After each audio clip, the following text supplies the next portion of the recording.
Bharatiya Janata party जो काम करती चली आई है खुद ही, वो इल्ज़ाम कांग्रेस पे लगाती है। हॉर्स ट्रेडिंग का पूरा इतिहास भारतीय जनता पार्टी का है। भारतीय जनता पार्टी तो चुनी हुई सरकार को तो देती है। मध्य प्रदेश में हमारी सरकार बन चुकी थी, गोवा में हमारी बन चुकी थी। तो लोभ लालच के लिए उनके पास इतना अक्कू दौलत है कि वो यह काम करते हैं। अशोक गहलोत जी को और कांग्रेस पार्टी को इसकी ज़रूरत ही नहीं पड़ेगी, कभी पड़ती भी नहीं ज़रूरत है। तो ये अनर्गल इल्ज़ामात हैं। और चूँकि परेशानी का आलम है वहाँ वहाँ हमेशा ये होता था कि हर 5 साल का तो श्योरिटी होता था, ई पार्टी नहीं, इस बार कांग्रेस, दूसरी बार भाजपा। इस बार क्या हुआ है कि गहलोत जी और कांग्रेस पार्टी की पूरी मेहनत, राहुल गांधी की मेहनत की वजह से आप कांग्रेस पार्टी का अपर हैंड हो गया। तो यह तकलीफ का बाइस है। क्या होगा 3 तारीख को?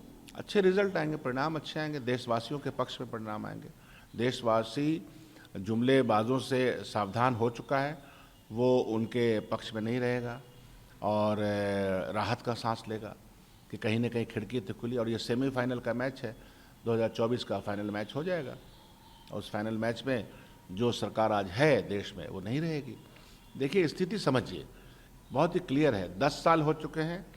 10 साल में गवर्नेंस की डिलीवरी अगर नहीं होती, चाहे कोई पार्टी हो, डिलीवरी अगर आप नहीं कर पाए हैं, तो सिवाय जज्बाती नारों से और सिवाय झूठ बोल करके आप कितना दिन तक काट की हांडी में खाना बना सकते हैं। तो ये स्थिति बन चुकी है। खड़गे, मल्लिकार्जुन खड़गे ने सभी अपने जो बड़े नेता हैं पार्टी, जहाँ जहाँ चुनाव हुए हैं, तो बोला है कि 3 तारीख को अलर्ट रहें, आप लोग तैयारी करें। नहीं, बिल्कुल सही है। अभी किताब के विमोचन में हम सब लोग वहाँ थे शामिल। खड़गे जी का हमारे ऑल इंडिया कांग्रेस कमेटी का अध्यक्ष भी हैं और उनकी विश्वसनीयता भी बहुत बड़ी है। उनके डायरेक्शन को हम सब लोग फॉलो करते हैं। तो बिल्कुल सही कहा है कि हम लोग अलर्ट भी हैं और परिणाम जो भी हो, परिणाम बहुत अच्छा होगा तो हम लोग उसको उसी तरह से सेलिब्रेट करें, गरिमा के साथ। ये ज़रूरी है। मैंने आप लोग तैयारी है सेलिब्रेट करने की?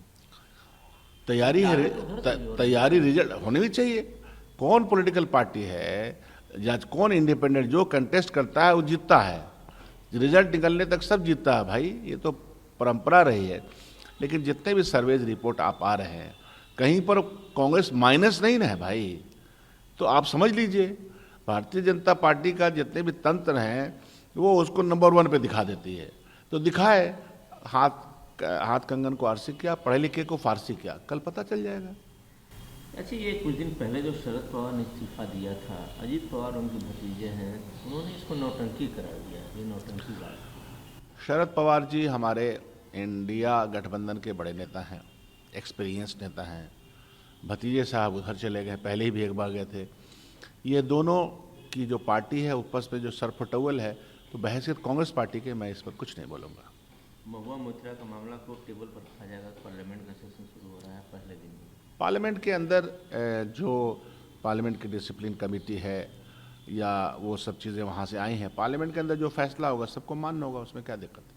ईडी के एक अधिकारी को घूस लेते गिरफ्तार कर लिया गया तमिलनाडु में। ये तो एक गिरफ्तार हुए ना। जिस तरह से आप इस तंत्र की गरिमा को आपने बर्बाद कर दिया। ये एजेंसीज जो होती हैं वो विश्वास का पात्र जब खो देती हैं तो वही हवा लग जाती है। तो ये हवा लग गई। जितने भी इंस्टीट्यूशन बनाए जाते हैं डेमोक्रेसी में गवर्नेंस के लिए, अच्छी गवर्नेंस के लिए, उस इंस्टीट्यूशन को इंडिपेंडेंट ऑटोनॉमी रहना बहुत आवश्यक है।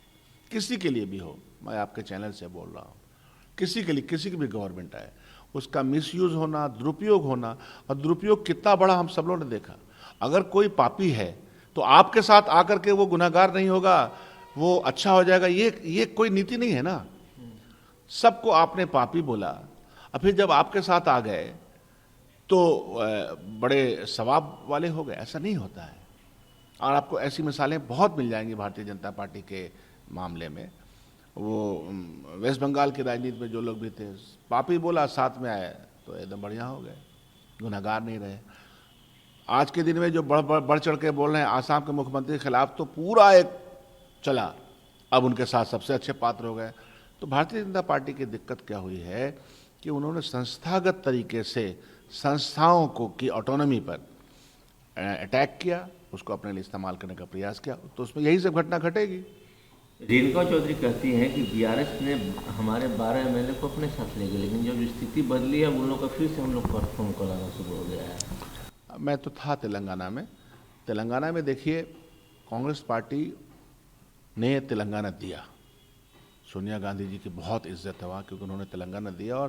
और जो टीआरएस हैं उन्होंने कहा था कि जब तेलंगाना हमको मिल जाएगा तो हम तो कांग्रेस में मर्ज कर जाएंगे। इस वादे के साथ तेलंगाना भी लिया, और लोगों का एस्पिरेशन था, लोगों की ज़रूरत थी, सोनिया गांधी जी ने और मनमोहन सिंह सरकार ने उसको मान लिया। उसका राजनीतिक तौर पे हमें बड़ा नुकसान हुआ, धोखा भी मिला, नुकसान भी हुआ, लेकिन जनता समझ गई है। जब हमने कर्नाटक जीता और कर्नाटक में जो हम अपने 5 गारंटीज योजना को लागू करने लगे, तो जनता को समझ में आ गया कि कांग्रेस पार्टी जो वादे कर रही है उसको निभा भी रही है। अब आप देखिए पूरे देश में अशोक गहलोत हैं जो 500 रुपये में सिलेंडर दे रहे हैं, और जो स्वास्थ्य की बीमा है वो 25 लाख तक चली गई, तो 5 लाख में इनकी हालत ख़राब है, 25 लाख की बीमा गई। तो कांग्रेस पार्टी के लोग अप्रिशिएट इसलिए कर रहे हैं कि उससे जनता के लाभ हो रहे हैं।